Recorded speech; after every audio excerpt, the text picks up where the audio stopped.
cadre-là comme une vision qui vient véritablement de Dieu. Et moi, depuis que je viens souvent ici à des conventions, je ne cesse de prier pour ce cadre-là. Je sais que c'est une vision qui vient de Dieu. Et une vision qui doit s'étendre. Une vision qui doit mobiliser beaucoup plus de femmes. Une vision avant-gardiste. Parce que vous voyez, nous sommes aujourd'hui, je dirais, même les pionnières en termes donc de ministère de femmes.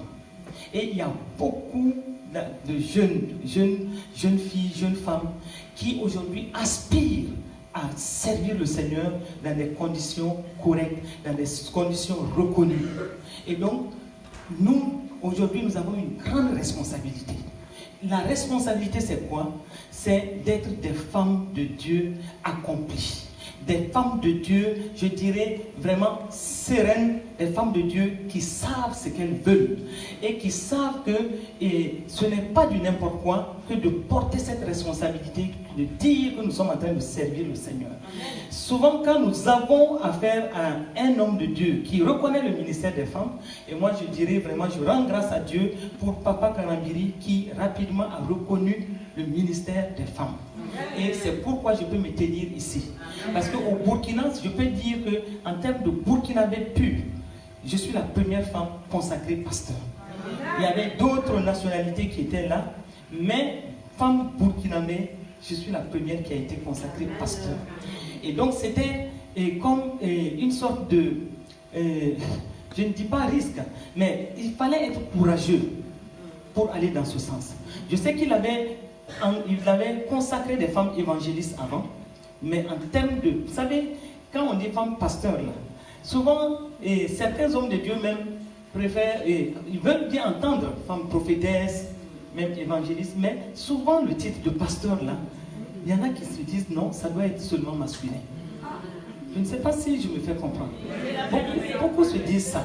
Bon, donc, du coup, rentrer dans ce cadre-là, ou même être femme prophétesse, évangéliste et tout, c'est une responsabilité.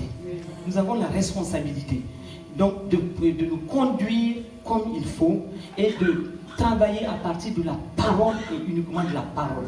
La parole et le Saint-Esprit. Voici un duo qui est toujours vainqueur. Quand tu es dans la parole, uniquement dans la parole, et tu travailles inspiré par le Saint-Esprit, je crois que les gens peuvent tout dire, mais ils vont rencontrer toujours la parole devant eux. Ils peuvent toujours dire, ils vont rencontrer toujours l'action du Saint-Esprit. Et le Saint-Seigneur va faire en sorte que nous puissions tenir. Parce qu'aujourd'hui, l'Église de Christ a besoin que toutes les femmes se lèvent. La seule armée au monde que je vois, qui peut dire à 2/3 de ses membres, restez assis. Un seul tiers va aller sur le terrain de combat, c'est l'Église de Christ. Et surtout dans la francophonie. Un seul tiers. Parce que les 2/3 souvent c'est les femmes. Je n'ai pas vu encore cette assemblée locale, en tout cas de ce que moi j'ai toujours rencontré, je n'ai pas encore vu une assemblée locale où il y a plus d'hommes que de femmes. Toujours il y a plus de femmes que d'hommes. Bon, que cette masse de femmes, toutes ces femmes-là, est-ce qu'elles doivent continuer à rester assises? Non. Elles doivent se lever, elles doivent jouer leur partition. Parce que 1 Corinthiens 12:7 dit, à chacun la manifestation de l'esprit est donnée pour l'utilité commune. À chacun ou chacune. Donc, nous sommes tous fils de Dieu. Galates 3:26 le dit. Aujourd'hui, parce que nous sommes baptisés en Christ, il n'y a plus ni esclave, ni riche, il n'y a plus ni grec, ni juif, il n'y a plus ni femme, ni homme. Tous, nous sommes fils en Christ. Tous. Tant que nous pouvons dire que nous sommes baptisés en Christ, nous sommes tous fils de Dieu. Donc, en ce moment, quand la parole de Dieu dit dans 1 Corinthiens 12:7, à chacun la manifestation de l'esprit est donnée pour l'utilité commune, ce qui veut dire que chacun d'entre nous, nous avons reçu une portion de la manifestation de l'esprit et nous devons travailler sur cette base-là, manifester les dons de l'esprit pour l'utilité commune. Bon, donc, si aujourd'hui nous sommes des femmes de Dieu, nous devons comprendre que d'abord les hommes qui sont autour de nous et qui nous facilitent la tâche, Parce qu'il y a des endroits où des femmes ne peuvent pas encore lever le petit doigt. Il y a des endroits où les femmes ne peuvent plus, n'ont même pas le droit de se tenir à la chair. Il y a des endroits où on dit toujours à la femme que c'est vous, vous devez balayer, nettoyer l'église, faire la cuisine pour les gens qui viennent pour les conférences, mais vous n'avez aucun droit, on ne vous voit même pas. Vous devez être derrière. Et il y a des endroits où on les... C'est-à-dire, elles sont totalement séparées de l'assemblée. Oui, il y en a. Je sais de quoi je parle. Mais maintenant, si on a des hommes de Dieu qui facilitent le ministère des femmes, nous devons d'abord être reconnaissants au Seigneur de ce qu'il lève des hommes pour assurer, pour aider cette grande portion de l'église là à se lever. Faire en sorte que à partir de l'église se lève et que chacun puisse jouer sa partition. Parce qu'un jour, si quand tu te tiendras devant Dieu, il ne dira pas que parce que tu étais la femme de pasteur Serge Viré. Il te demandera des comptes à toi aussi, parce qu'il t'a donné des talents, il t'a donné tout ce qu'il fallait, et tu dois aussi rendre compte de ce qu'il a mis entre tes mains. Il demandera à ton mari, mais il te demandera aussi à toi. Et donc, en ce moment-là, qu'est-ce qu'on va faire? Qu'est-ce qu'il faut faire en ce moment?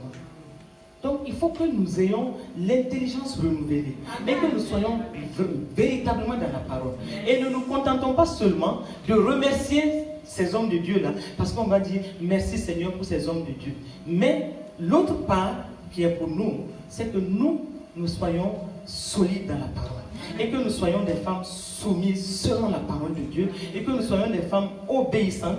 Que nous marchions par l'esprit et non selon la chair. Amen. Quand nous marchons par l'esprit et que nous sommes basés sur la parole, en ce moment-là, c'est-à-dire on donnera raison à ces hommes de Dieu qui permettent aux femmes aujourd'hui de se lever. Est-ce que je parle à quelque chose?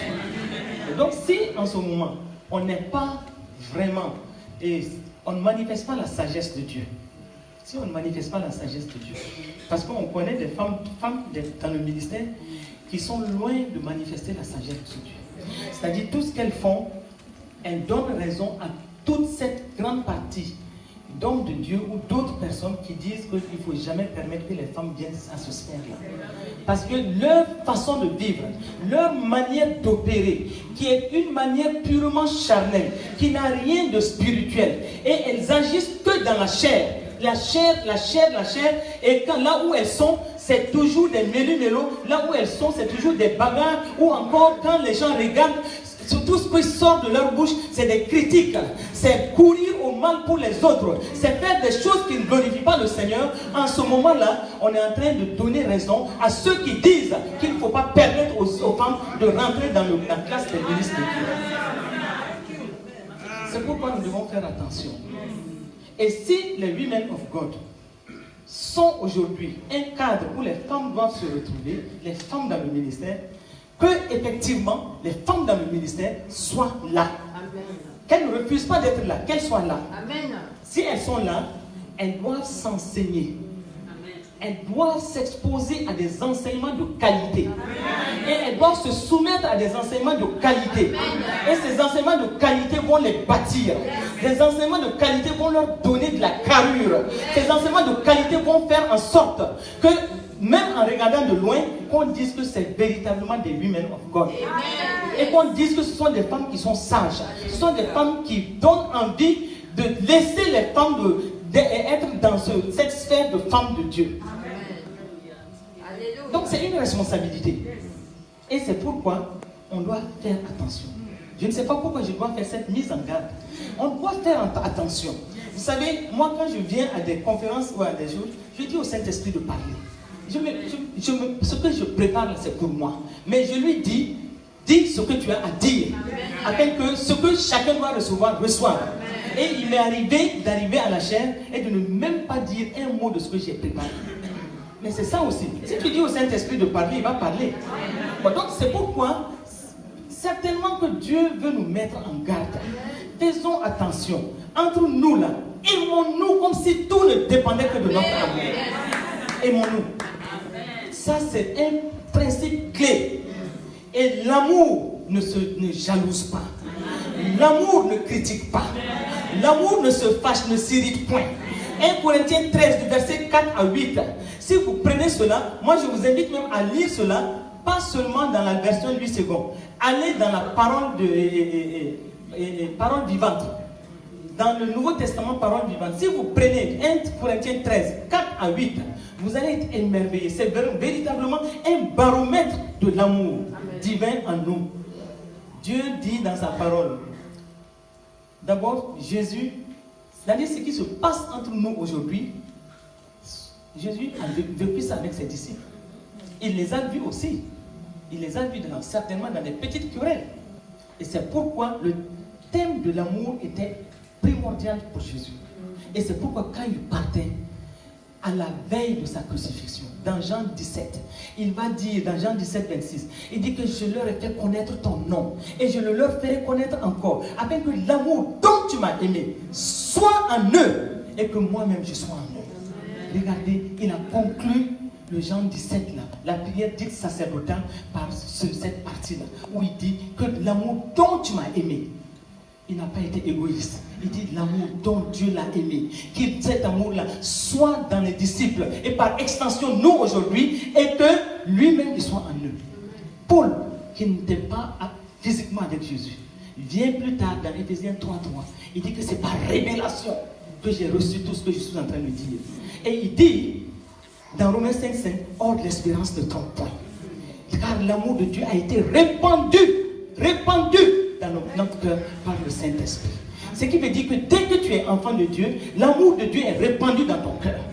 Dès que tu es enfant de Dieu, la première marque de la nouvelle création doit être l'amour. On doit te voir manifester de l'amour.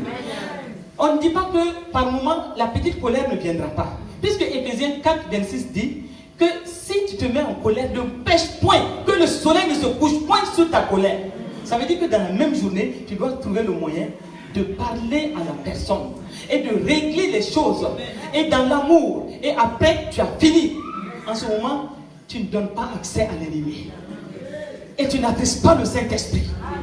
Mais il y en a des années, ils s'en veulent, et il y en a dans le même groupe qui ne s'aiment pas en réalité, et l'église de Christ est forte dans l'hypocrisie, et l'église de Christ joue du théâtre souvent. Souvent tu vois des gens qui s'appellent mon frère, mais ma soeur, qui sont ensemble, mais au même moment il y a un couteau derrière le dos, il est prêt à mettre ça dans le dos de la personne. Et des gens qui sont dans les mêmes groupes, des gens qui sont dans les mêmes églises, qui sourient, quand ils se voient, ils se tapotent, ils disent mon frère, ma soeur, et ils rient ensemble, mais au même moment, dans le cœur, ça ne va pas. Dans le cœur, il y a une colère qui gronde. Dans le cœur, il y a la haine, il y a l'amertume. Comment voulez-vous qu'en ce moment-là, on puisse avancer? On ne peut pas avancer s'il y a ces problèmes d'amour.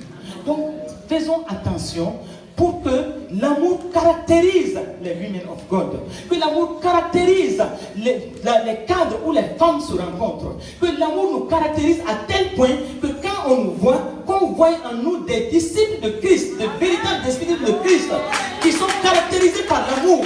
Et l'amour qui n'est pas hypocrite, et l'amour qui n'est pas superficiel. Qui n'est pas superficiel. Parce qu'en plus, vous savez, ce qui accentue le théâtre là, c'est que souvent, dans l'église de Christ, on a des demandes de pardon très superficielles. C'est-à-dire, on dit rapidement, je te demande pardon, mais au même moment, c'est la colère qui est dans le cœur. Et au même moment, si elle a l'occasion de te faire du mal, elle va faire du mal. Parce que le pardon devient superficiel et il n'est pas traité comme il faut. Et en ce moment, on cache de l'amertume dans le fond du cœur. Et l'amertume se dépose comme du calcaire dans le fond du cœur. Et dès qu'on parle de cette personne-là devant nous, on est mal à l'aise. Dès qu'on voit cette personne, même à l'église, on est mal à l'aise. Et il y a des sœurs, je suis pasteur d'une assemblée de 7000 personnes. Et dans l'église, on est 7000. Et donc, qu'est-ce qui se passe? On a des cellules. Parce que on a placé des diacres qui ont en fait des carrures de pasteurs, qui sont auprès de ces cellules-là. Donc, dans l'assemblée, on a 13 cellules. Et donc, 13 cellules où les gens, C'est-à-dire quand tu es dans une cellule, par exemple, tu es dans la cellule amour, parce qu'il y a des noms, ou la cellule humilité, ou la cellule sagesse, etc. Mais on a vu des sœurs souvent d'une même cellule qui, à cause des problèmes qu'elles n'ont pas pu régler, une était obligée de quitter la cellule. Quitter la cellule, aller dans une autre cellule. Simplement parce qu'ils n'arrivent pas à s'entendre. Est-ce que de véritables enfants de Dieu peuvent dire qu'ils n'arrivent pas à s'entendre? Faisons attention. Montrons le bon exemple.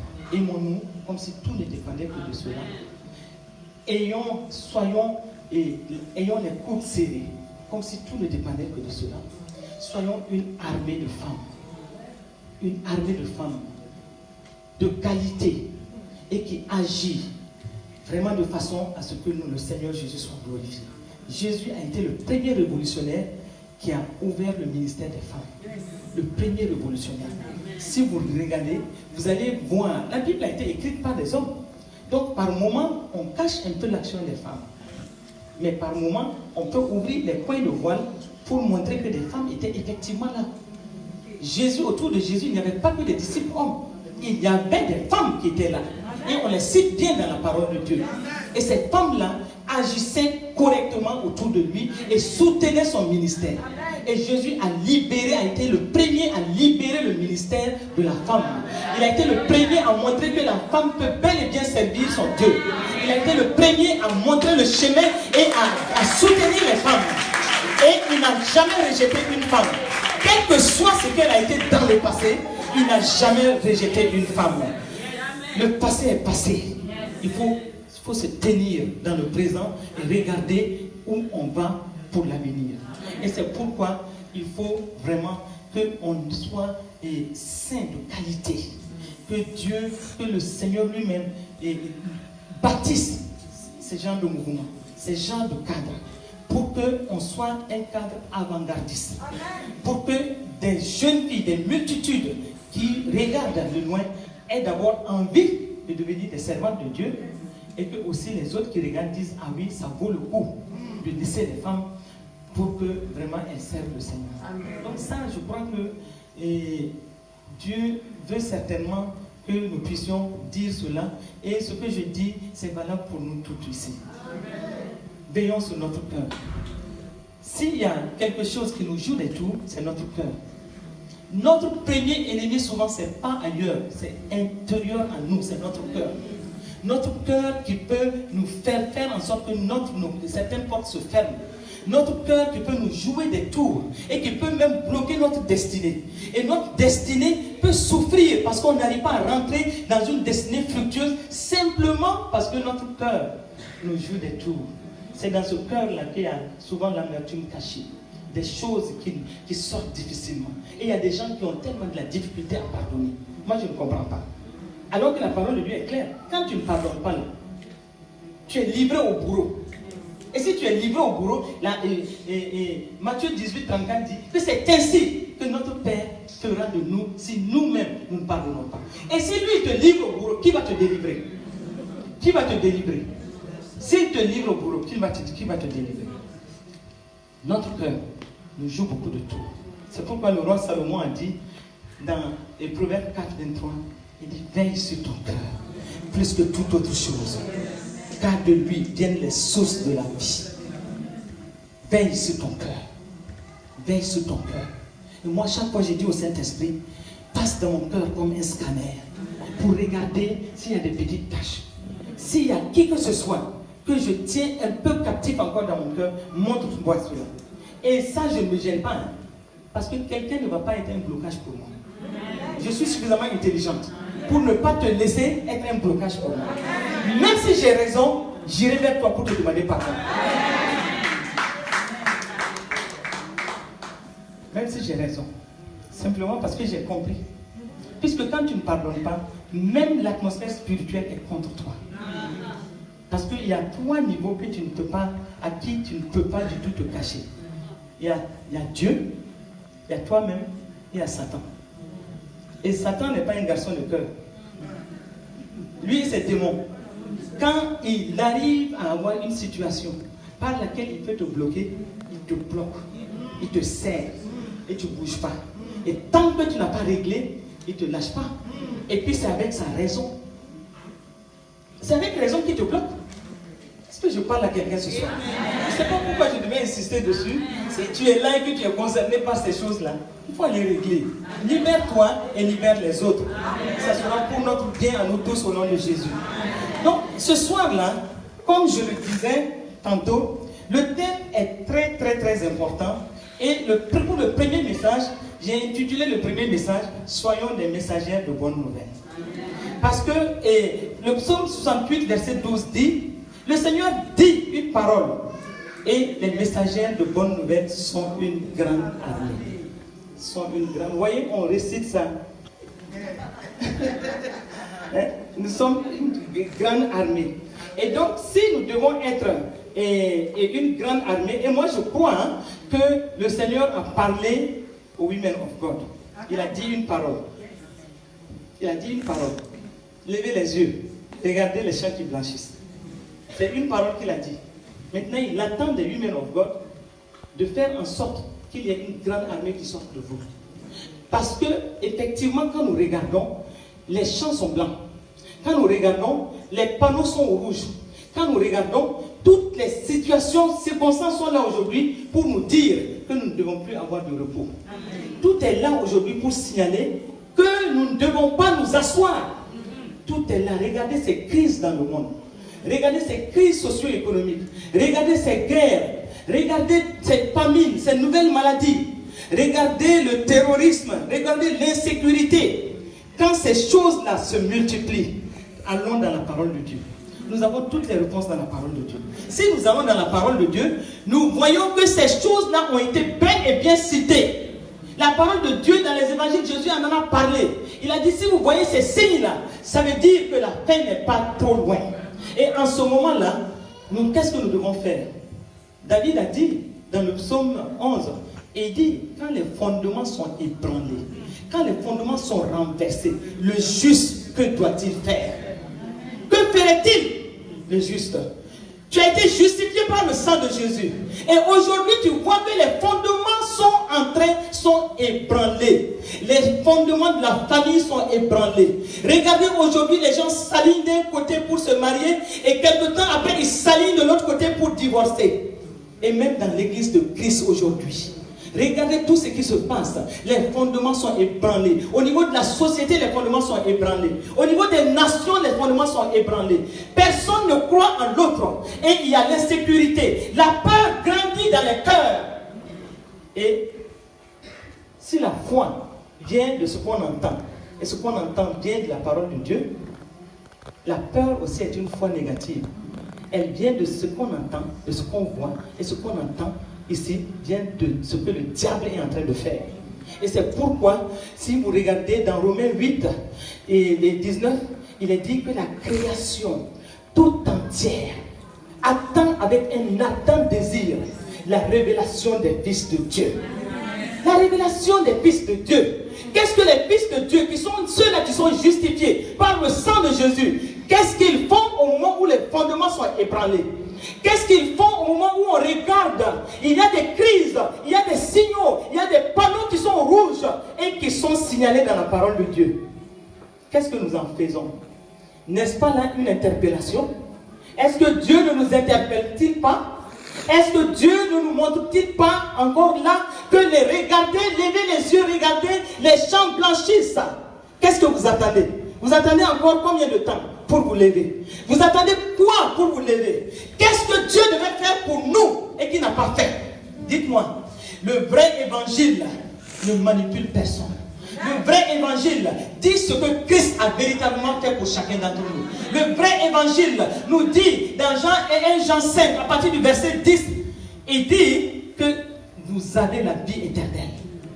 Vous qui croyez au Fils de Dieu, vous avez. C'est pas que vous aurez, mais il dit que vous avez déjà la vie éternelle. Regardons ce passage-là, où il est dit, à partir du verset 10, il est dit, celui qui croit au Fils de Dieu a ce témoignage en lui-même. Celui qui ne croit pas Dieu le fait menteur, puisqu'il ne croit pas au témoignage que Dieu a rendu à son Fils. Et voici ce témoignage, c'est que Dieu nous a donné la vie éternelle, et que cette vie est dans son Fils. Celui qui a le Fils a la vie. Celui qui n'a pas le Fils de Dieu n'a pas la vie. Je vous ai écrit ces choses afin que vous sachiez que vous avez la vie éternelle, vous qui croyez au nom du Fils de Dieu.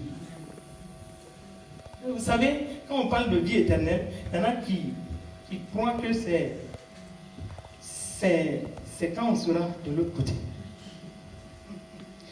La parole de Dieu dit, la vie éternelle, c'est le genre de vie que Dieu seul a. C'est la vie Zoé. Amen. C'est le genre de vie que Dieu seul a. Et nous sommes de la nature de Dieu. Si tu dis que tu as reçu Christ, tu es de la nature de Dieu. Amen. Puisque 2 Corinthiens 5, 17 dit, si quelqu'un est en Christ, il est une nouvelle créature. Les choses anciennes sont passées. Et voici, toutes choses sont devenues nouvelles. Et il reçoit la vie éternelle. Le Saint-Esprit vient habiter en lui. 1 Corinthiens 6, 17 dit, désormais, son esprit et l'Esprit de Dieu sont un. Et donc, quand l'Esprit de Dieu est en lui, et Christ désormais vit en lui, Paul dit dans Galates 2, 20, ce n'est plus moi qui vis, c'est Christ qui vit en moi. Et en ce moment, si tu as cette vie éternelle, quelle est la caractéristique de cette vie éternelle? Cette vie éternelle, c'est une vie de prospérité. Puisque Christ s'est fait pauvre pour que toi tu deviennes riche. Il s'est fait pauvre, ce n'est pas pour que toi tu restes à vivoter, à chercher encore même des choses de gauche à droite. Il s'est fait pauvre pour que toi tu reçoives sa richesse. Puisqu'il y a eu une substitution. Ce que toi tu devais vivre, lui il a pris ta place pour vivre cela. Et désormais, tout ce dont tu as besoin, tu as en principe ça. Puisque Éphésiens 1, 3 dit, nous sommes bénis de toutes sortes de bénédictions dans les lieux célestes avec Christ. Donc, maintenant, ces paroles-là, il faut les recevoir, pas dans son âme. Pas discuter avec ces paroles. Si c'est vrai, si la parole de Dieu est vraie, tu dois recevoir ça dans ton esprit. Puisque ton esprit a été régénéré. Maintenant, ton esprit peut recevoir la parole. Et croire, parce que tu as reçu une portion, et tu as reçu la foi. Ce n'est pas une mesure de foi. Romains 12, 3 dit la mesure de foi. Ça veut dire que nous tous, enfants de Dieu, nous avons reçu la même mesure de foi. Donc en ce moment-là, utilise cette foi-là pour recevoir la parole dans ton esprit. Utilise cette foi-là pour accepter ce que Dieu dit. Utilise cette foi-là pour vivre les bénédictions qui sont contenues dans l'évangile. Le vrai évangile te libère. Le vrai évangile te rend prospère. Le vrai évangile te dit que tu es victorieuse, tu es victorieuse. Puisque Paul dit dans toutes ces choses, nous sommes plus que vainqueurs. Romains 7, verset 37 et Romains 8, verset 37, il dit que nous sommes plus que vainqueurs. Maintenant, est-ce que tu acceptes ça? Est-ce que tu vis ça? Est-ce que tu acceptes ça? Il dit, grâce soit rendue à Dieu, il dit aux Corinthiens, qui nous fait toujours triompher. Voici des termes de la parole de Dieu que nous devons accepter. Et Jean va dire plus tard, dans 1 Jean 5, à partir du verset 4, il dit que tout ce qui est né de Dieu triomphe du monde, triomphe des difficultés, triomphe de la détresse, triomphe des défis, triomphe des épreuves. Et la victoire qui triomphe du monde, c'est notre foi. Et il dit que qui est celui qui a triomphé du monde, si ce n'est celui qui croit que Jésus-Christ est le Fils de Dieu. Voici des vérités bibliques. Et ça, c'est l'évangile pur. Et quand, en ce moment-là, on te parle de vie éternelle, on n'est pas en train de te parler même de guérison. Si tu vas profondément dans la parole de Dieu, tu vas te rendre compte que si c'est le genre de vie que Dieu seul a, puisque 2 Pierre nous dit que nous sommes Pierre nous dit que nous sommes participants de la nature divine, et il dit que sa divine puissance nous a donné tout ce qui contribue à la vie et à la piété. Donc en ce moment-là, qu'est-ce qui se passe? Si tu as cette vie éternelle en toi, et si tu acceptes cette révélation, si tu vis dans cette révélation, tu proclames cette révélation, parce que tu l'as acceptée, pas dans ton âme, mais dans ton esprit, en ce moment-là, les maladies peuvent venir, mais ils n'auront pas de place en toi. Parce que dans ton corps, tu es divinement immunisé. Parce qu'il y a la vie divine en toi. En ce moment-là, tu as la vie divine en toi, qui coule en toi. Et si tu as cette vie divine qui coule en toi, la maladie peut. Je ne dis pas qu'elle ne viendra pas. Mais tu éjectes ça au nom de Jésus. Parce que tu as compris qui tu es et tu as compris qui est en toi. Puisque 1 Jean 4 te dit, celui qui est en toi est plus grand que tout ce qui est au dehors. Donc tout ce qui peut bénir viendra se buter à cette vie divine qui est en toi. Cette nature divine qui est en toi et ne pourra pas avoir de place. Bon, donc quand tu regardes, qu'est-ce qui reste encore que Dieu doit faire pour toi? Dis-moi. Le ministère de la Nouvelle Alliance, dans ce ministère-là, Dieu a tout fait. Il a tout fait. Il nous a tout donné. Si vous allez dans 1 Corinthiens 3, 21, il dit, Paul dit aux Corinthiens, que personne ne cherche sa gloire dans les hommes.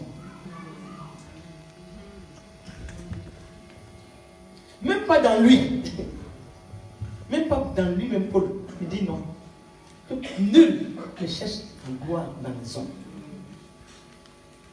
Que ni Paul lui-même, ni Apollos, ni Céphas, ni les choses à venir, ni les choses présentes, ni la mort, ni la vie, il dit que toutes ces choses-là sont pour nous.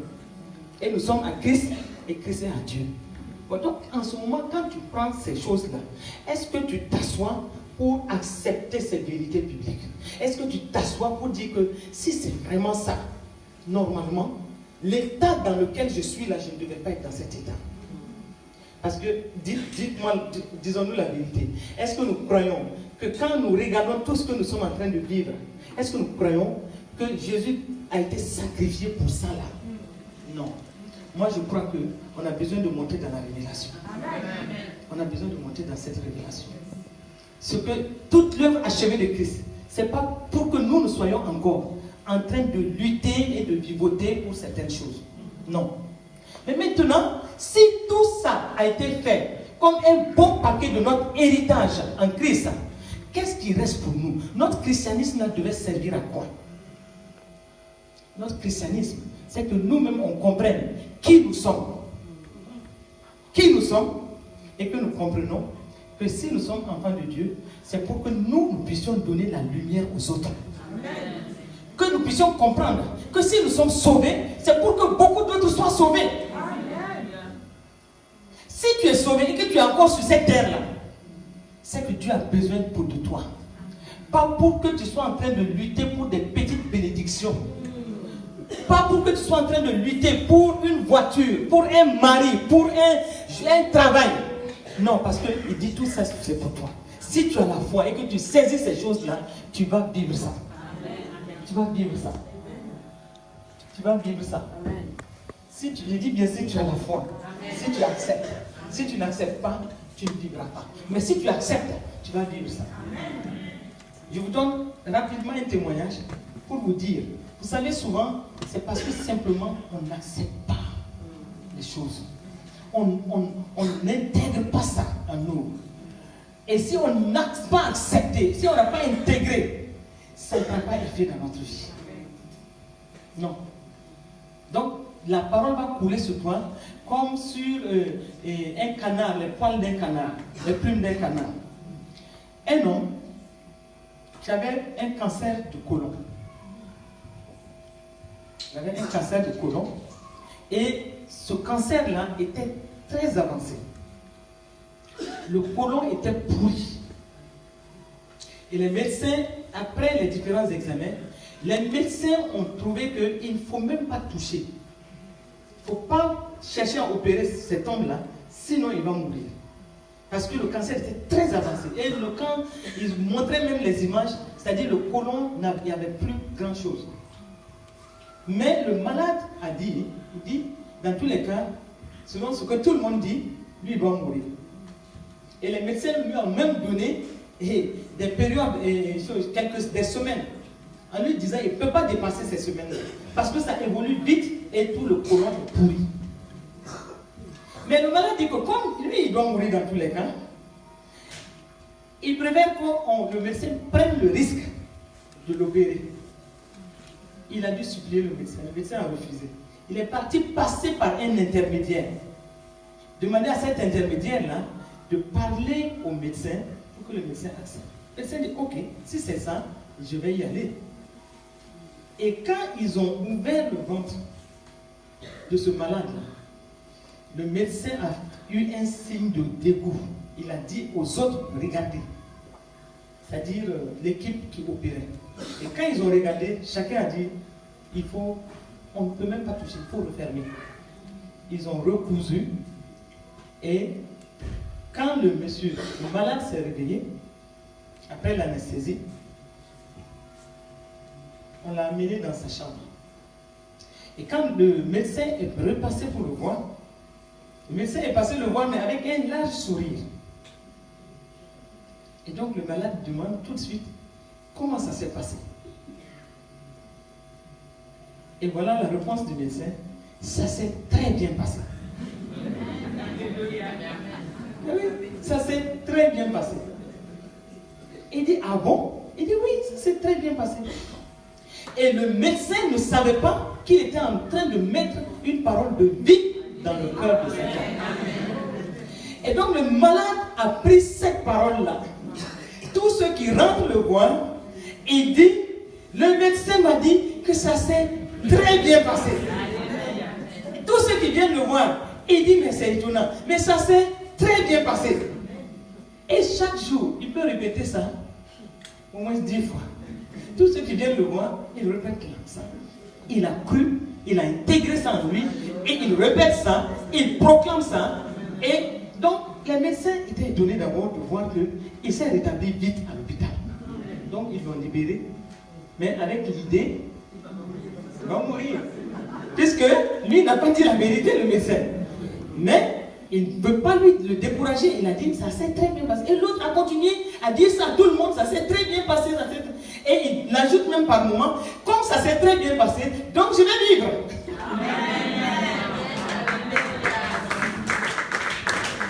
Et souvent on l'entend en train de dire, ça s'est très bien passé, donc je vivrai, je ne mourrai pas et je raconterai les merveilles du Seigneur. Mais qu'est-ce qui s'est passé? Il proclamait une parole qu'il a reçue. Mais une parole qui est un témoignage humain. Une parole qui est venue d'un homme. Regardez la puissance de la parole qu'on peut recevoir. Et plus il disait cela, plus il se portait mieux. Et après on a vu, le monsieur a repris ses activités. Le médecin, lui, croyait qu'il était mort. L'intermédiaire croyait qu'il était mort. Et le monsieur a repris ses activités. Et ça allait tellement bien, il continuait à proclamer la même chose, à dire la même chose, à telle enseigne, qu'à un moment, il est parti voir son médecin, qui a dit, mais c'est étonnant, qu'est-ce qui s'est passé? Il dit, non, le chirurgien avait fait un très bon travail. Le médecin a dit que, mais si c'est ça, quand tu te portes bien, est-ce qu'on ne va pas faire des échographies pour voir? Ils ont fait l'échographie et ils ont vu que tout était presque fini. Le médecin dit que, mais son médecin dit que, mais c'est étonnant, on n'a jamais rencontré un cas pareil.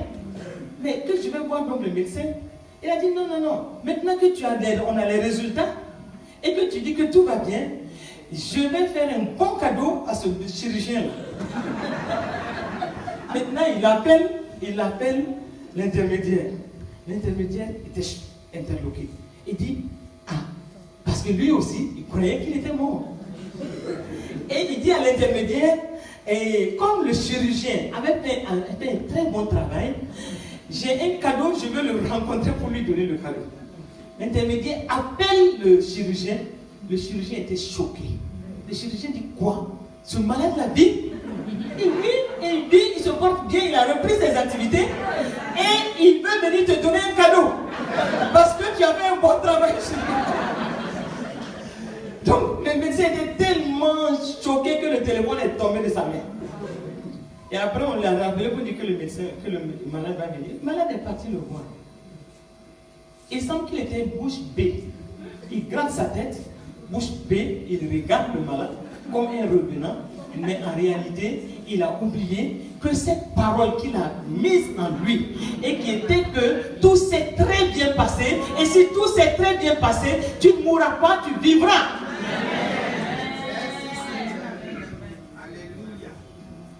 Mais maintenant, regardez, je reviens sur 1 Jean 5. Ça, c'était un témoignage d'un homme. Et 1 Jean 5, verset 9 dit quoi? si nous recevons le témoignage des hommes,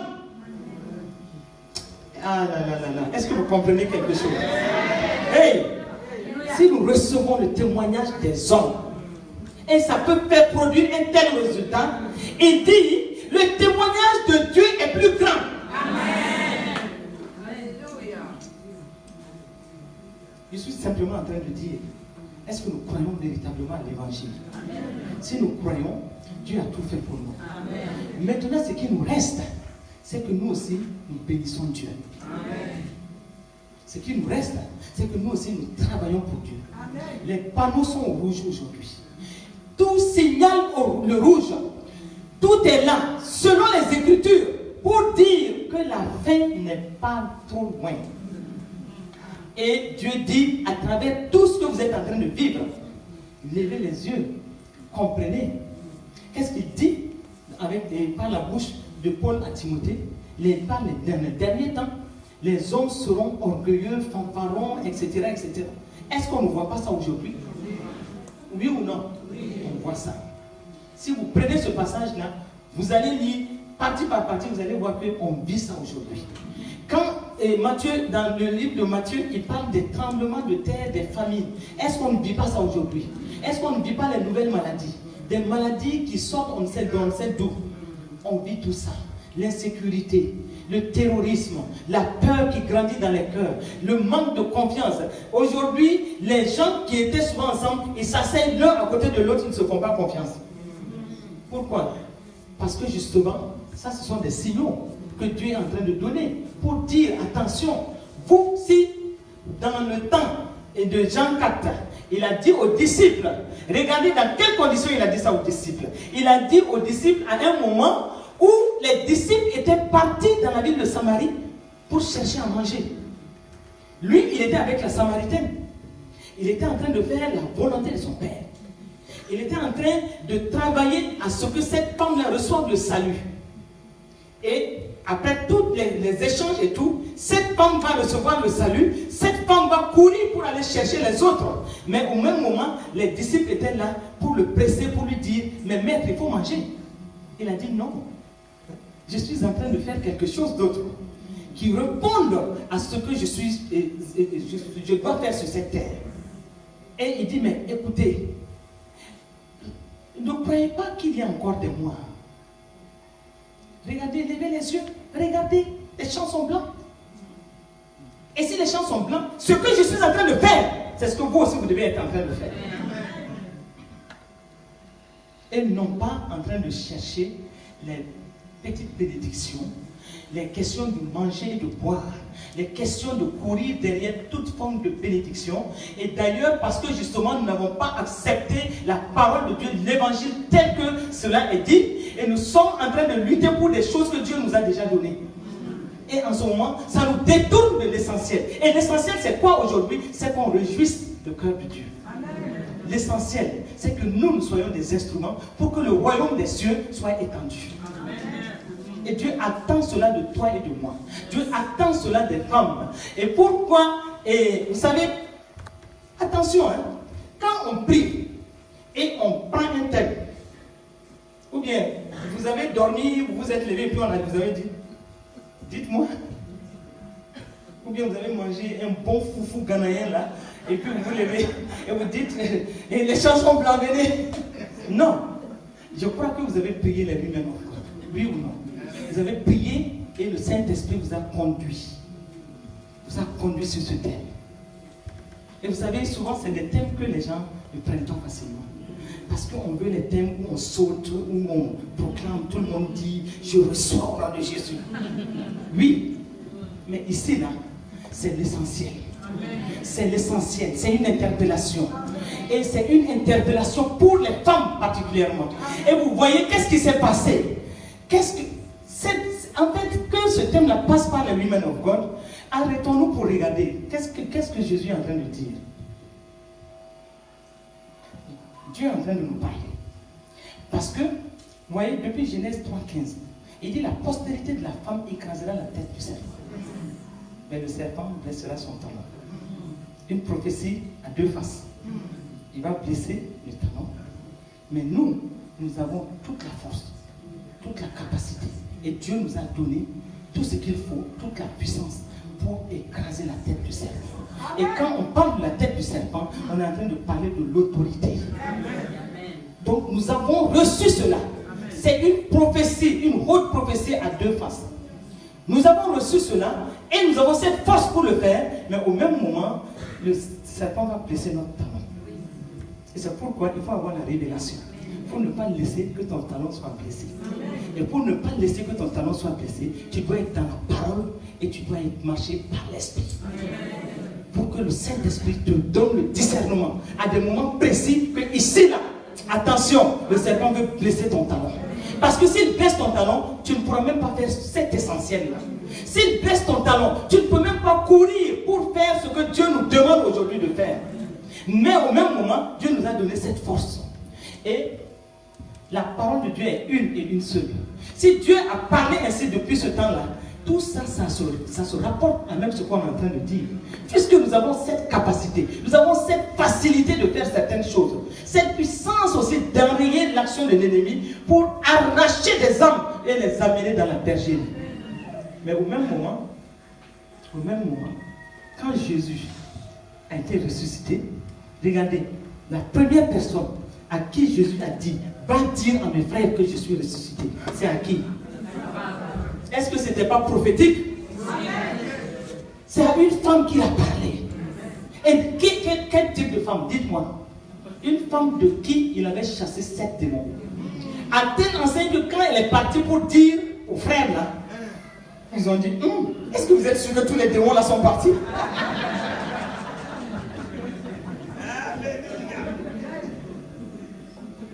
Et on a chassé 7 démons de cette femme. Maintenant, on sait que bon, elle était un peu proche quand même de Jésus, mais venir nous dire qu'il est ressuscité, est-ce que les démons là sont tous partis? Mais je suis en train de dire simplement que si Jésus s'est adressé à une femme dès sa résurrection, ce n'est pas un homme, mais à une femme, c'était prophétique. C'était pour dire qu'autant nous pourrons porter, nous avons la fécondité humaine et naturelle pour mettre au monde des enfants, autant spirituellement, nous avons tout ce qu'il faut pour avoir de l'eau.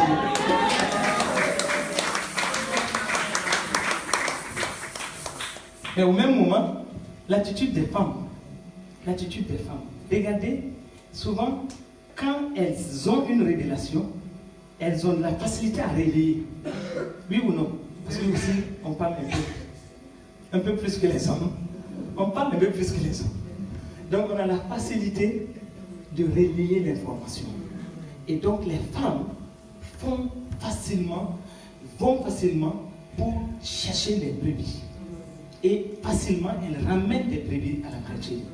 Aujourd'hui, quand je regarde au niveau de notre église, les femmes qui sont consacrées évangélistes et qui organisent des campagnes, souvent je vais m'arrêter derrière, je regarde. Je dis, waouh!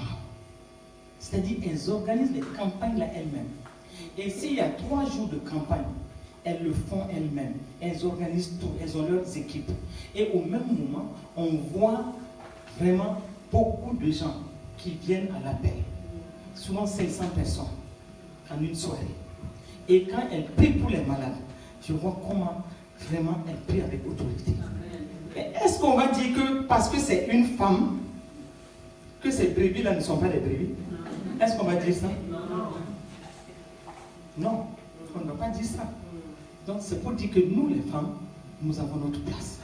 Et si nous devons recevoir cette grande commission, si nous devons recevoir cette interpellation avec sérieux, et que nous-mêmes nous sommes sérieuses entre nous, et que nous pouvons travailler dans nos différentes assemblées, est-ce que vous voyez ce que Dieu est en train de dire? Qu'est-ce que Dieu est en train de dire sur l'Europe aujourd'hui? Jésus dit dans Jean 5, 19, je ne fais que ce que je vois faire au Père. Qu'est-ce que Dieu, quelle est la parole? Qu'est-ce que Dieu est en train de dire sur la Suisse? Est-ce que vous avez des oreilles spirituelles pour écouter et pour comprendre, pour discerner? Qu'est-ce que Dieu est en train de dire sur la Suisse? Qu'est-ce que Dieu est en train de dire sur la France? Qu'est-ce que Dieu est en train de dire sur l'Europe de façon générale? Et qu'est-ce que Dieu est en train de dire même pour nos pays africains? Mais nous sommes là. Qu'est-ce que Dieu est en train de dire? Est-ce qu'on écoute, on entend la voix de Dieu? Jésus dit, lui, tout ce qu'il faisait, il fait tout parce qu'il voit, il reçoit ça du Père. Mais maintenant, est-ce que vous avez écouté la voix du Seigneur pour comprendre? Et je crois que cette interpellation de nous dire, levez les yeux, femmes, levez les yeux, regardez, les champs blanchissent. Et il est temps pour nous de nous lever. Parce que Dieu a un plan pour la Suisse. Dieu a un plan pour nos pays. Dieu a un plan pour la France. Et Dieu compte sur les femmes maintenant de nous lever et d'être une grande armée de messagères. Amen. Le Seigneur dit une parole. Et cette parole, il a dit la parole. Jean 5,35 là, c'est une parole qu'il a dite. Et nous sommes des messagères. Nous devons pouvoir canaliser les autres. Imaginez toutes ces femmes de Dieu, tous ces hommes de Dieu dont on a cité, qui ont été cités ce soir. Si chacune amène tous ses membres et qu'ensemble, les stratégies de témoignage sont faites, des tactiques sont faites pour aller sur le terrain, qu'on le veuille ou non, on va arracher des âmes pour les amener. Mais c'est pourquoi Dieu a bien fait de nous dire dès le début, soyez un, comme je suis un. Parce que si vous n'êtes pas un, vous ne pouvez pas développer des stratégies. Si vous n'êtes pas un, s'il y a toujours des barrières dénominationnelles qui contrecarrent les actions pour amener les brebis dans la bergerie, en ce moment-là, vous êtes devenus faibles. Parce que chacun va vouloir faire les choses de son côté. Alors qu'au ciel, il n'y a pas de dénomination. Il n'y a pas de dénomination. Je m'excuse de le dire. Au ciel, il n'y a pas de dénomination. Dieu connaît son corps. Les dénominations, c'est pour les hommes. Mais au ciel, il n'y a pas de dénomination. Maintenant, qu'est-ce qu'on fait en tant qu'enfant de Dieu pour amener les brebis dans la bergerie? Qu'est-ce qu'on fait? Est-ce que nous sommes de véritables moissonneurs, moissonneuses des âmes? Est-ce que nous sommes des gagneurs d'âmes? C'est l'essentiel. C'est l'essentiel. Il n'y a rien d'autre. C'est l'essentiel. Et Matthieu 6, l'enfant dit, cherchez premièrement le royaume et la justice de Dieu. Et tout le reste vous sera donné par-dessus tout.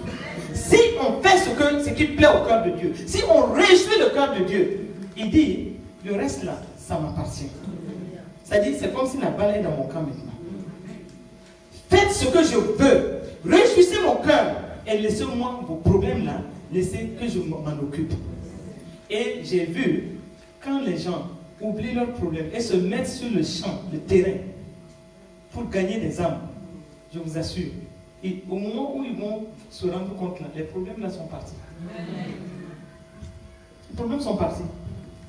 Il y a parmi les départements au niveau du centre de chez nous, surtout dans notre assemblée, il y a 2 départements où on prie avec les femmes pour résoudre leurs problèmes. Les déterminer comme ce sont les femmes qui sont en attente de leur bébé. Les femmes qui vivent la stérilité depuis des années et tout. Et bon, on avait des résultats. Parce que depuis qu'on a commencé à prier avec ces femmes-là, on a vu vraiment beaucoup de résultats. On a vu même des femmes de plus de 50 ans qui ont accouché. On a vu, et souvent c'est des jumeaux, c'est des jumelles et tout. Et il y a un autre groupe qui s'appelle Canaan Plus. Ça, c'est le groupe des femmes de plus de 30 ans qui ne sont pas encore mariées. Parce que là, Dieu m'avait mis ce fardeau à cœur. Et quand je les ai réunies, elles étaient nombreuses. Et on a commencé à prier aussi avec elles. Donc 2 fois dans le mois, on prie avec les déterminés comme Anne. 2 fois dans le mois, on prie avec les Canaan Plus. C'est-à-dire, et on peut prendre 3 heures avec elles. C'est-à-dire, il y a des témoignages, il y a des exhortations, et puis on prie. Ce qui les bloque là, on brise tout ça. Mais l'année dernière, j'ai vu quelque chose qui m'a étonné. Parce que ça, on ne rencontre pas toujours. Puisque l'année dernière, chez nous, c'était l'année du témoignage et de l'évangélisation. Qu'est-ce que ces groupes-là ont fait? Un jour, j'ai voulu parler de leur réunion. Elles m'ont dit non, non, non. Qu'elles veulent appliquer le Matthieu 6, 33. Amen. Elles disent pas de prière. Nous, on va aller chercher des âmes pour le Seigneur. Amen. Elles ont passé 2 mois. Aucune prière. Au moment où elles doivent se rencontrer, elles partent dans les marchés publics. Elles partent un peu partout. Et après, elles amènent des âmes. Et j'étais étonné de voir que ces deux groupes-là, il y a une soirée qu'on appelle chez nous la soirée Kara. C'est la soirée qui est organisée où tous ceux qui ont eu des âmes, qui ont pu avoir des âmes au cours de l'année, pas juste dire que oui, j'ai évangélisé, j'ai eu tant de personnes et on ne peut pas voir les traces de ces personnes-là dans l'église. Mais si tu as pu évangéliser et que tu as pu avoir des gens et que tu les as suivis et au niveau de l'église, ils sont bel et bien installés dans l'église. À cette soirée Kara, le billet d'entrée, c'est d'amener des âmes que tu as eues et qui sont dans l'église. Mais j'ai vu ces groupes-là, le groupe Cana Plus, qui avait beaucoup d'âmes qu'ils ont eues. Mais c'est aussi juste après cela que les maris ont commencé à venir. Vous voyez? Et celles aussi qui n'avaient pas de bébé et qui ont passé près d'un trimestre à évangéliser. Récemment, on a commencé encore à présenter beaucoup de bébés. Cherchez premièrement le royaume et la justice de Dieu. Et tout le reste vous sera donné par-dessus. Le Seigneur dit une parole et les messagères de bonnes nouvelles sont une armée. Et une grande armée. Qu'ils sont beaux les pieds de ceux qui annoncent l'évangile. Ésaïe le dit. Mais le même Ésaïe dit qu'il y a d'autres pieds qui courent pour le mal. Oui. Et qui répandent le mal. Nous avons choisi d'avoir des pieds qui sont beaux et qui annoncent l'évangile. C'est pourquoi l'interpellation doit être gardée profondément dans nos cœurs. Dieu nous interpelle, Dieu nous invite à nous lever, Dieu nous invite à regarder, Dieu nous invite à discerner qu'aujourd'hui, avec tout ce qui se passe, les signaux qui sont au rouge, nous devons nous lever. Qui que nous soyons, nous devons nous lever. Maintenant, qu'est-ce que cela veut dire? Là où tu te trouves, tu as quelque chose à faire. Vous savez, souvent, on est trop confiné dans ce qu'on est. Tu es DG, tu es dans un poste. Ça, c'est ta destinée naturelle. Mais maintenant, tu es DG de cette société-là. Est-ce que tu crois que Dieu t'a placé là-bas pour rien? Non. Il y a une mission spirituelle qui est attachée à ta mission naturelle. Yes. Il y a une mission spirituelle qui est toujours attachée à notre mission naturelle. Maintenant, si tu ne fais pas attention et que tu ne rentres pas dans cela, tu peux passer à côté.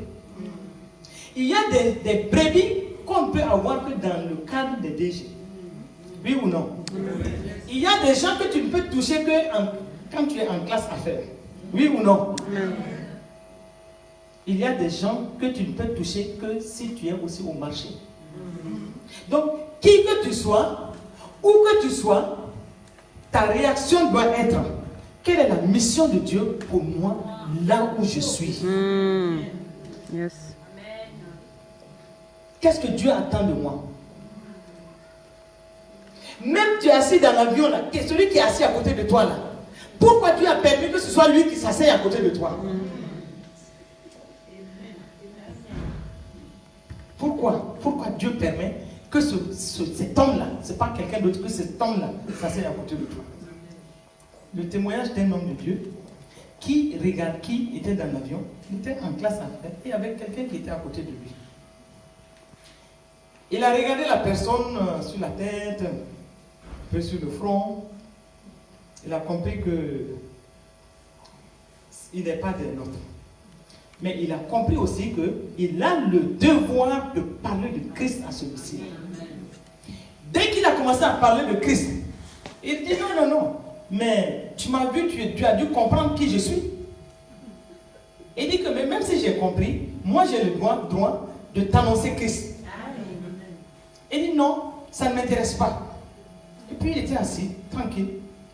Après, l'homme de Dieu se retourne encore. Il le titille avec des petites questions et il veut lui donner des traités. Il dit non, il ne veut pas les traiter.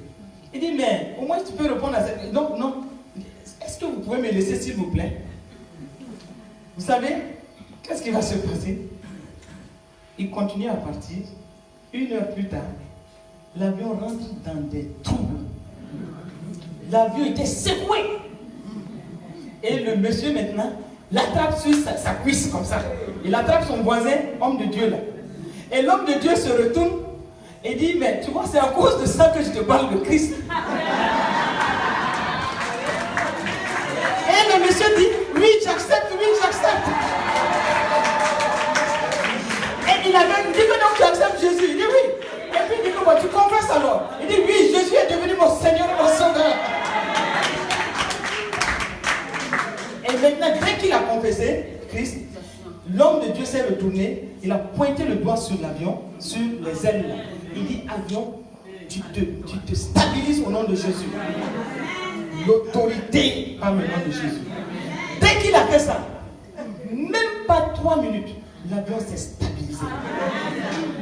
Et en descendant de l'avion, l'autre a dit, je vous donne mon adresse parce que je suis convaincu. Et aujourd'hui, il fait partie des nôtres.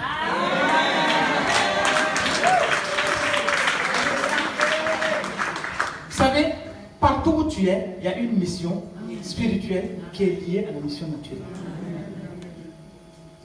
Tu es dans un pays. Qu'est-ce que Dieu veut de toi là-bas? Qu'est-ce que Dieu veut de toi là-bas? Moi, j'étais au Mali.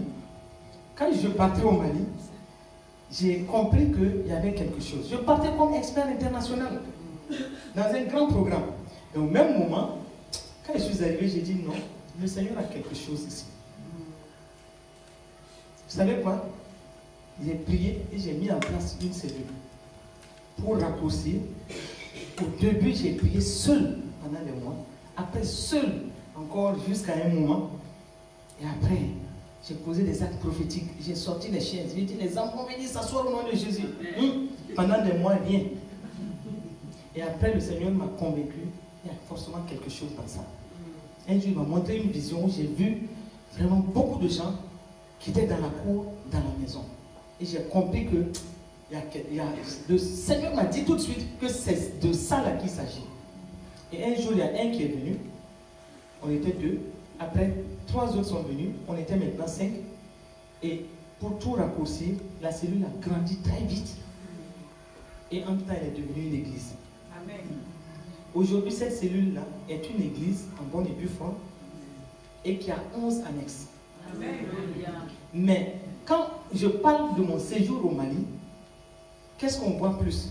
C'est ce qui est resté. Ce n'est pas le poste de fonctionnaire international. Ça, c'était ma mission naturelle, mais la mission spirituelle était collée à ça. Et aujourd'hui, cette église-là a 11 annexes. Moi, je ne suis pas là-bas. L'église a 11 annexes. Et c'est une grande église qui fonctionne correctement. Donc, à chaque mission, il y a le naturel, mais il y a aussi le spirituel. Là où tu te trouves, dans ton service, les gens sont là-bas. Quelle vision tu as quand tu regardes les gens? Est-ce que tu regardes le groupe des prostituées avec une vue naturelle? Ou bien est-ce que tu as une vision? La vue naturelle va condamner les gens. Va dire ce sont des prostituées. Va dire ce sont des brigands. Mais la vision va développer la compassion. Amen. Et la compassion va t'amener à l'intercession. Et l'intercession va t'amener à l'action. Yes. Et dans ce moment-là, quel que soit le groupe, tu finiras par les avoir. Parce que ton cœur est ouvert. Ton cœur est ouvert. Dieu te donne une vision pour des groupes bien précis.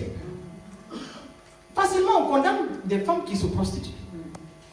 Et quand on les voit, notre vie naturelle va les condamner. Mais est-ce que Dieu nous donne une vision pour aller vers ces prostituées? Pour avoir compassion plutôt d'elles. Une compassion dynamique. Une compassion qui a un élan d'amour. Pour les arracher de là où elles sont et les amener dans la bergerie. Si tu as la vision, Dieu va te donner la compassion. Il va mettre la compassion dans ton cœur. Et si tu as cette compassion-là, tu ne peux pas rester sans intercéder pour eux. L'intercession va venir forcément. Et quand tu intercèdes pour eux, en ce moment-là, Dieu va te conduire dans l'action, mais en te donnant l'autorité. L'autorité par le nom de Jésus. Et en ce moment-là, tu arraches des âmes et tu les amènes dans la bergerie. Je vais terminer avec un témoignage parce que je vois qu'il est l'heure. On a dépassé un peu l'heure. Une femme au Burkina, c'est un témoignage qui s'est passé il n'y a pas très longtemps. On venait de dire qu'elle avait le cancer. C'est pour vous dire à quel point Dieu nous attend sur le terrain de l'évangélisation ou du témoignage. Elle avait le cancer et elle nous a appelés. Elle était très triste. Son mari, c'est un grand professeur de médecine. Et ils ont une grande clinique. Mais elle est tombée malade et on a découvert un cancer qui avançait vite. Donc elle nous a appelés. On est parti chez eux. Quand on est arrivé, vraiment j'étais avec Papa Karangini, quand on a vu comment elle était, on a compris que c'était celui. Et elle et son mari ont expliqué tout ce que les médecins ont vu, parce que son mari dit que, mais curieusement, lui il n'avait même pas pensé que quelque chose de ce genre peut être caché en elle. Et on les a exhortés, prié avec eux, elle devait aller en Europe. Et entre-temps, voilà ce qui se passe. Nous, on repart à la maison. Mais curieusement, le lendemain du jour où on est parti, j'ai prié en langue. Et en temps, le Seigneur m'a mis à cœur que je dois repartir voir la femme. Et je me disais, mais pourquoi je dois aller la voir? On a déjà prié. Je suis parti avec papa, on a prié. J'ai dit, bon, je ne comprends pas, mais je reste comme ça et je regarde. Mais vous voyez ce qui s'est passé, je doutais tellement, mais je sentais, je sais, quand je reçois de Dieu, je sais comment ça vient. Mais j'étais persuadé, mais j'attendais de voir. Et entre-temps, donc 2 jours plus tard, papa qui me dit, est-ce que je ne sais pas pourquoi, mais j'ai prié ce matin et j'ai senti en moi que toi, tu dois repartir voir la soeur. Amen. Donc c'était une confirmation. Je repars la voir et on a échangé. Quand je partais, j'ai dit non, peut-être c'est pour mieux l'exhorter et tout. Je l'exhorte, je parle, je l'exhorte et tout. Et vers la fin, voilà ce qu'elle me dit. Elle me parle d'une expérience qu'elle avait vécue. Elle me dit qu'elle m'a même donné le nombre d'années que ça faisait. Je pense que ça faisait 6 ou 7 ans. Elle me dit est-ce que moi j'ai su qu'à un moment en France, on l'avait opérée et qu'elle était partie. J'ai dit, ah bon? Elle dit que non, mais c'est toute une expérience. Et elle m'explique ce qui s'était passé. On l'avait opérée d'une autre maladie. Et entre-temps, quand tout était fini, son mari, qui était parmi les médecins, était rassuré que tout s'était bien passé. Maintenant, il était descendu, parce que c'était à l'étage, qu'il était descendu pour chercher des journaux. Il descend pour chercher des journaux. Le temps de remonter, il voit que les médecins couraient de gauche à droite. Et il y a un qui lui a fait un signal pour dire que non, ça ne va pas. Il a couru, il arrive, il trouve que effectivement tout était... Il n'y avait plus rien, quoi. Les médecins ont dit que non, que tout s'est arrêté. Et, entre-temps, ils ont fait tout. Après, ils ont laissé le corps. Après, ils sont revenus, continuer à regarder et tout. Et c'est quelque temps plus tard qu'elle a bougé. Mais elle dit ce qui s'est passé. Elle dit qu'elle était partie et qu'il y avait des anges qui l'amenaient. Les anges l'amenaient et entre-temps, elle s'est mise à pleurer. Et quand elle pleurait, que le Seigneur lui a posé la question, pourquoi elle pleure? Elle dit que non, elle ne veut pas aller laisser ses enfants. Que parce qu'elle sait que ce n'est pas le temps. Et Dieu dit que mais si c'est à cause des enfants, il y a beaucoup d'autres femmes qui sont parties laisser leurs enfants. Elle dit non, je ne veux pas laisser aussi mon mari. Et le Seigneur dit mais il y a des femmes qui sont parties aussi qui ont laissé leur mari. Et elle a continué à pleurer. Et un moment, qu'elle s'est ravisée, elle a dit si je revenais sur la terre, j'allais évangéliser et chercher des âmes. Amen. Dès qu'elle a dit ça, elle est revenue dans son corps. Amen. Est-ce que vous m'avez compris? C'est comme ça qu'elle s'est réveillée. Et c'est là où je lui ai demandé, j'ai dit, mais depuis que ça s'est passé, Et qu'est-ce que tu fais alors? Tu as fait ça? Elle dit que bon, c'est compliqué dans notre église. Bon, comme on ne laisse pas trop les femmes faire quoi. Bon, en tout cas, je n'avais rien fait jusqu'à présent. J'ai dit, mais tu avais pris l'engagement avec le Seigneur. Je comprends maintenant que c'est ce qui a été une brèche pour que cette maladie vienne. Maintenant, tu dois confesser.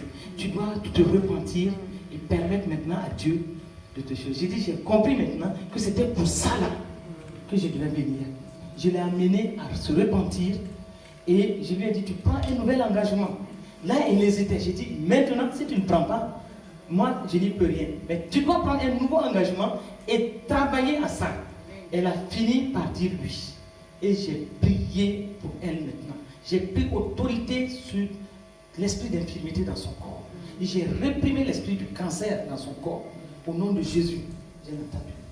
Et puis, j'ai dit, tu pars faire les soins. J'ai dit, après cette séance-là, tu es guéri. Amen. Elle est partie, elle est venue en France, et ils ont tout fait. Ils ont fait tout ce qu'il fallait faire. Chaque fois, ils m'appellent. J'ai dit, non, tout ce que les médecins veulent faire, ils doivent faire. Mais ce qui est sûr, spirituellement, tu es guéri, et physiquement, tu te soignes. Elle est totalement guérie. Amen. Elle a fait le témoignage qui est passé à la télé. Mais qu'est-ce que je suis en train de dire ici? Vous voyez à quel point, quand Dieu nous interpelle, en nous disant, allez chercher des âmes, arrachez-les du monde des ténèbres, amenez-les à ma lumière. S'il nous interpelle, nous devons le faire. Pour dire à quel point c'est important pour lui. Ce témoignage est là juste pour nous dire à quel point c'est important. C'est-à-dire que beaucoup manquent l'essentiel de leur ministère parce qu'ils ne s'intéressent pas à ce domaine. Beaucoup manquent ça. Alors que quand on s'intéresse à ce domaine-là, Dieu nous donne tout. Amen.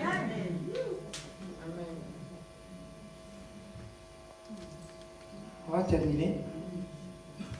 Et nos parents. Souvent on est chrétiens et dans nos propres familles, il y a beaucoup qui ne connaissent pas Christ. Souvent on va évangéliser loin, on va témoigner loin. Mais ceux-là même de nos familles, à la limite c'est comme si on est aveuglé. Qu'est-ce que Acte 1:8 dit? Vous recevrez une puissance. Le Saint-Esprit survenant sur vous. Et vous serez mes témoins à Jérusalem, en Judée, en Samarie et jusqu'aux extrémités. Quel est votre Jérusalem, votre famille, les membres de votre famille? Qu'est-ce que vous en faites? Est-ce que je parle à quelqu'un? Amen. Thomas Shaw, si vous lisez Le paradis est si réel, elle dit dans ce livre-là que quand elle faisait des expériences avec le Seigneur, elle est partie au ciel et un jour, le Seigneur lui a montré sa propre mère qui était en enfer.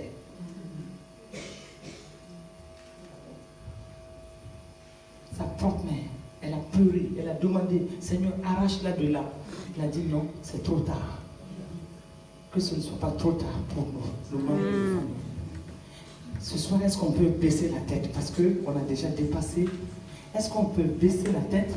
Il y a une petite vidéo que j'avais voulu qu'on regarde, mais c'est tard. Demain. Hein? C'est possible?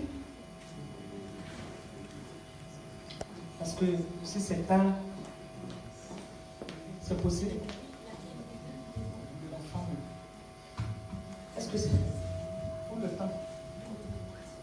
Pour le temps, c'est pour le temps que je parle. Parce que s'il y en a qui sont loin, 9 minutes. 9 minutes, c'est bon? C'est bon? Vous pouvez regarder? On va terminer avec ça et puis on va juste prier.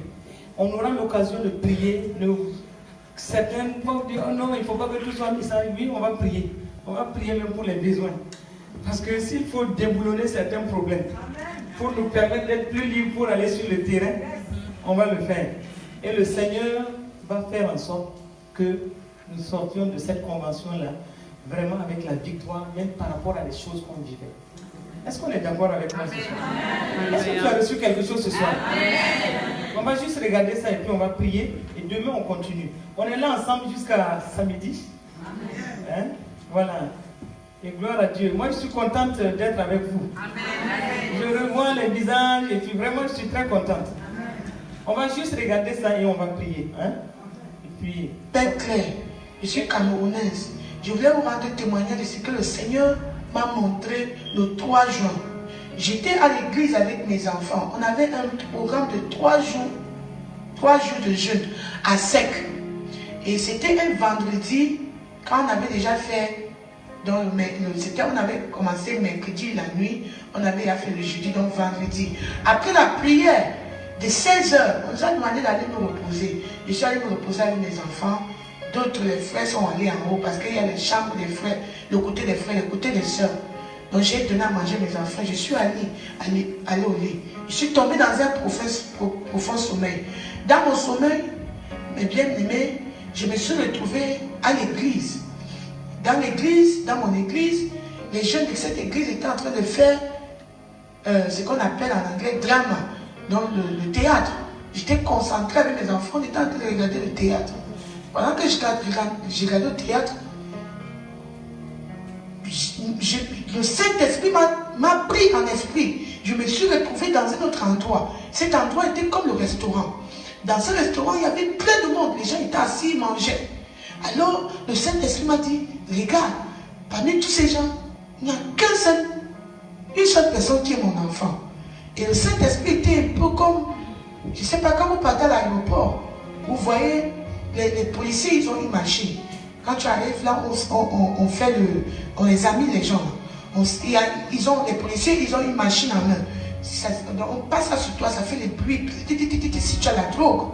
Donc cet esprit était un peu comme ça. Ça passait sur les gens, mais ça ne faisait pas les bruits. Mais quand ça arrivait sur ce jeune homme, ça a fait les bruits. Et quand ça a fait les bruits, j'ai vu sur la main de ce jeune homme, son nom était écrit. Le Saint-Esprit me dit, ça c'est mon enfant. Celui-ci est mon enfant. Et j'ai dit, mais parmi tous les gens qui sont assis, il n'y a qu'un seul enfant de Dieu. Et pendant qu'il disait comme ça, il m'a pris dans une autre région. Il y avait tant de monde, beaucoup de gens. Et il me dit, parmi tout ce monde, il n'y a qu'une seule personne qui est mon enfant. Il dit, ah. Et pendant que j'étais en train de dire, ah, comment ça? Mais tous les chrétiens sur la terre, un seul enfant de Dieu. Immédiatement, je me suis tourné, j'ai regardé au ciel, j'ai vu les chevaux qui venaient à une allure vivante, comme s'ils partaient en guerre. Immédiatement, j'ai su que le Seigneur Jésus, j'ai dit Seigneur Jésus. Quand il dit Seigneur Jésus, j'ai vu le Seigneur Jésus, la première ligne des gens, des anges qui venaient avec des chevaux. Il y avait le Seigneur Jésus qui était au milieu sur la première ligne. Donc le Seigneur Jésus au milieu, l'ange à gauche, l'ange à droite, et tous étaient assis sur les chevaux blancs. Mes frères, les chevaux étaient blancs, tous étaient en blanc. Oh, le Seigneur Jésus est pur. Et quand j'ai regardé ces chevaux, ils avaient des ailes tout blancs, et les chevaux, les pieds des chevaux, c'était bien taillés. Donc j'admirais, j'ai dit, et ils étaient en train de passer toute une allure. Et le Seigneur Jésus ne me regardait pas. Tout ce que j'ai remarqué sur leur visage, ils étaient en train d'aller sur une direction avec une vive allure. J'entendais ce son. Mais bien aimés, tous ils étaient dans les nuages. Et en dessous d'eux, il y avait les nuages. Il y avait le sky, le ciel. Donc ils étaient en haut dans les nuages. Pendant que, mon frère, tu ne peux pas les dénombrer. Ils étaient avec un nombre que tu ne peux pas énumérer. Et ils venaient à une vive allure, ils sont passés comme s'ils partaient en guerre. Et je me disais, mais où est-ce qu'ils vont? Où est-ce qu'ils vont? Où est-ce qu'ils vont? Après, ils sont atterris sur la terre. Quand ils ont atterri sur la terre, les anges sont atterris, les anges étaient assis sur les chevaux. Ils sont atterris. Et Jésus est atterri aussi. Quand Jésus est atterri, il s'avançait vers l'église. Je suis que c'est l'église parce que c'est la porte de l'église. Dans le rêve, je suis que c'est l'église. Quand Jésus s'est avancé devant la porte, il voulait ouvrir l'église. Il s'est arrêté et dit non! Non! Il y a trop de saleté dans mon église. Je ne peux pas. Je ne peux pas. Mon frère, je regardais les yeux de Jésus avec tellement de colère, tellement d'angoisse. Il dit, mon église est pleine de saleté, je ne peux pas. Et quand il a dit, je ne peux pas, il s'est tourné vers ses anges. Il dit, non, mon église est sale. Il voulait aller sur son cheval, et puis il s'est encore retourné, comme pour tenter d'ouvrir encore l'église. Il voulait ouvrir. Il dit, non,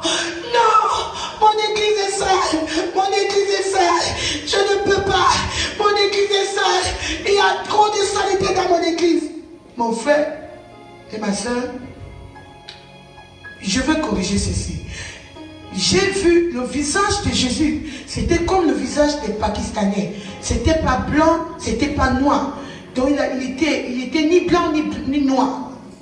Exactement comme les Arabes.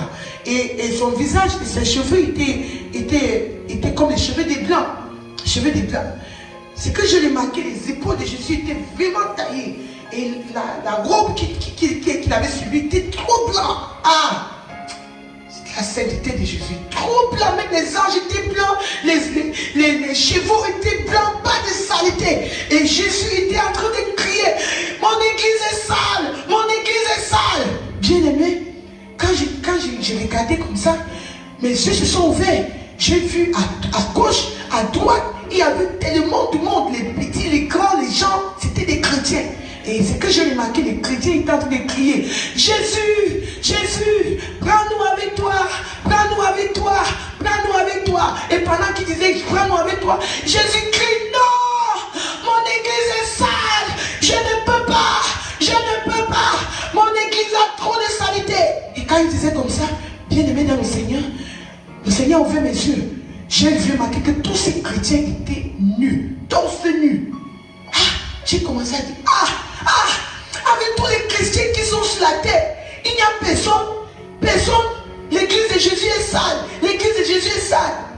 Mais bien aimé, c'est alors là que je me suis réveillée. Quand je me suis réveillée, j'ai commencé à prier, Seigneur, s'il y a une saleté à moi, s'il te plaît enlève, s'il te plaît enlève. Immédiatement, je suis allée dans notre chambre parce qu'il y avait deux chambres. Il y avait nous les sœurs qui avons les enfants, on était couchés par terre. Dans notre chambre, il y avait des sœurs qui n'ont pas d'enfants. Je suis allée, j'ai dit, Jésus, l'église de Jésus est sale, l'église de Jésus est sale. Je suis allée dans notre salle, j'ai dit, Seigneur, viens de me montrer, je viens de voir le Seigneur Jésus, l'église de Jésus est sale. Ils m'ont dit, mais il y avait quel nom sur l'église? J'ai dit, non, il n'y avait pas de nom sur l'église. Bien aimé dans le Seigneur, il n'y avait pas le nom sur l'église. Cette église, c'est l'église de Jésus. Jésus est prêt à venir enlever son église. Mais l'église de Jésus n'est pas prête.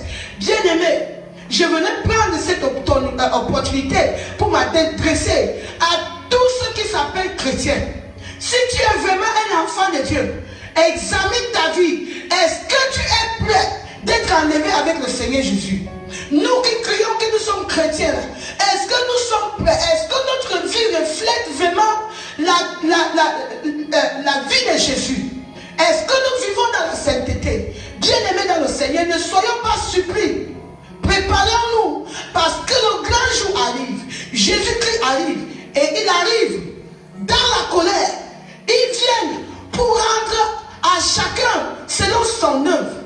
Donc il est temps, mon bien-aimé, que tous les pasteurs, que tous les chrétiens s'asseyent ensemble et commencent à crier au Seigneur le pardon, la sanctification à l'intérieur et à l'extérieur.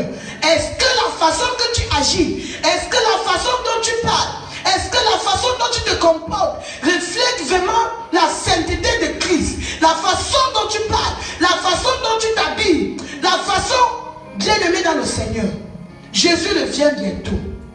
Réveillons-nous. Réveillons-nous. Parce que Jésus arrive. Il arrive pour rendre à chacun selon ses œuvres. Bien-aimé dans le Seigneur, c'est ce que je voulais partager avec vous aujourd'hui. Si là où tu es, tu n'as pas encore donné ta vie à Jésus, repends-toi afin qu'il se fasse tard. Si tu as donné ta vie à Jésus, mais tu as encore les péchés dans ta vie, repends-toi avant qu'il ne se fasse trop tard, parce que Jésus arrive. Alléluia. Que le Seigneur soit glorifié. Et je prie que, après avoir reçu ce témoignage, que ta vie ne soit plus la même. Praise the Lord. Alléluia. Ça va de tout, non? Gloire à Dieu. Est-ce qu'on peut baisser la tête ce soir? Alors que nous terminons, tu as écouté, tu as entendu beaucoup de choses ce soir.